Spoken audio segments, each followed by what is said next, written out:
Bonjour et bienvenue sur Il était une fois. Aujourd'hui, on va découvrir une nouvelle facette de notre thème, facette véhiculée par l'image de la nourriture. La nourriture est directement liée à notre état de santé. Si je mange sainement, je fortifierai mon corps. Mais si je mange mal, je le détruirai à petit feu. Alors marcher selon l'esprit, c'est manger quoi? C'est toujours intéressant de regarder comment Jésus vivait et d'en prendre bon exemple.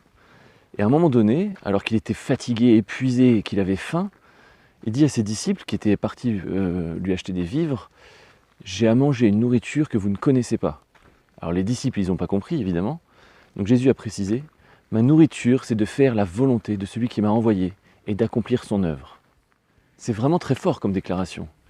Alors qu'il est dans le besoin, il a faim, il est fatigué, sa réelle nourriture reste spirituelle. Et s'il a utilisé ce terme, c'est bien parce que le fait de faire la volonté de son Père, c'est sa source d'énergie. C'est vraiment sa source de vie. Jésus était tellement au clair avec ça qu'il a pu dire « En vérité, je vous le dis, le Fils ne peut rien faire de lui-même. Mais il ne fait que ce qu'il voit faire au Père. Et ce que le Père le fait, le Fils le fait pareillement. » Il a dit aussi « Je ne peux rien faire de moi-même. Selon que j'entends, je juge. Et mon jugement est juste parce que je ne cherche pas ma volonté, mais la volonté de celui qui m'a envoyé. » La nourriture de Jésus, c'était donc de faire la volonté de son Père, au point de ne pas faire la sienne et au point de ne pouvoir rien faire de lui-même. C'est-à-dire qu'il ne prenait aucune décision, il ne faisait aucune action de son propre chef. Ça peut paraître radical de ne pas prendre de décision pour soi-même et de faire la volonté de quelqu'un d'autre. Et c'est normal parce que ça l'est. Jésus l'a toujours été et il l'est encore. Parce que ne pas être radical, quelque part, c'est être dans la compromission, c'est accepter la chair, et le péché habite dans la chair. Donc si on n'est pas radical, on accepte le péché, et donc la mort. On n'a pas le choix, le mélange, il n'est pas possible. Il faut se rappeler que dans la vision de Jean de l'Apocalypse, Jésus lui a dit « Parce que tu es tiède, que tu n'es ni froid ni bouillant, je te vomirai de ma bouche. » Là c'est radical aussi. Juste avant, au verset précédent, Jésus dit « Je connais tes œuvres. Tu n'es ni froid ni bouillant. Puisses-tu être froid ou bouillant ?» Donc là, on a deux niveaux de température, les deux extrêmes, le froid et le bouillant. Dans le froid, il n'y a pas de bouillant, dans le bouillant, il n'y a pas de froid. Il n'y a aucun mélange, c'est radical. Je ne sais pas pour vous, mais moi je trouve ça un peu étrange que Jésus puisse dire « Puisses-tu être froid ?» Parce que je crois qu'on a quand même tendance à interpréter que froid, ça veut dire ne pas vouloir de Dieu, rejeter Dieu. Et c'est sûr que si ça veut dire ça, c'est bizarre. Mais je crois qu'en fait, froid, ça veut plutôt dire ignorant. Et donc quelque part, ça reste une bonne case, parce que l'ignorant a le potentiel de venir à la connaissance, et donc de devenir bouillant. La personne tiède représente donc quelqu'un qui a rencontré Dieu, qui est venu à la connaissance, mais qui a choisi de ne pas être bouillant. Et ça, c'est pas la bonne case.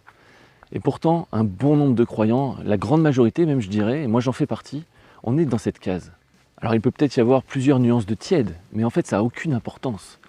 Dès qu'on se nourrit de sa propre volonté et non de la sienne, on devient tiède. Et qu'on soit chaud ou tiédasse, le résultat c'est le même, on est à vomir.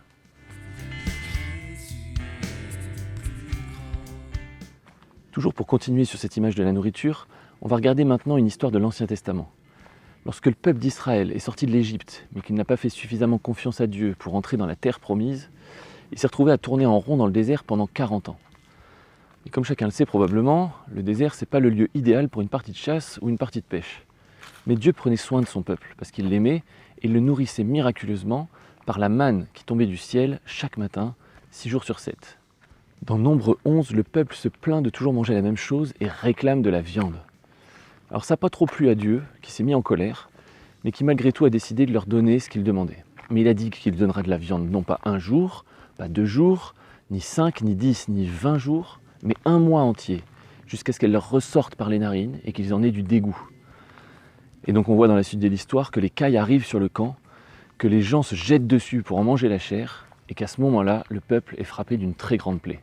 Cette histoire révèle toute sa profondeur quand on découvre ce que Jésus déclare dans l'évangile de Jean, quand il dit « Je suis le pain vivant descendu du ciel.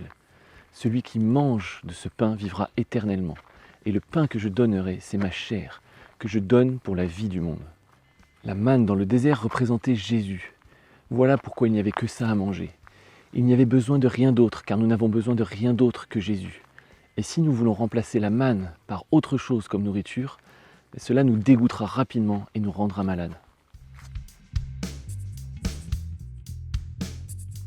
Nous pouvons avoir envie de manger plein de choses, mais une seule nourriture est bonne pour notre santé spirituelle, c'est Christ. Pour notre propre bien-être, mais aussi pour le monde autour de nous, nous devons être radicaux et ne manger qu'une seule nourriture, Christ. Le jour où nous mangeons autre chose, nous mourrons, tout comme Adam et Ève. Nourrissons-nous donc à l'arbre de la vie, qui est de faire la volonté du Père, et non à l'arbre de la connaissance du bien et du mal, qui correspond à faire sa propre volonté. Et pour terminer, juste envie de vous dire, bon appétit en Christ. À bientôt sur Il était une fois.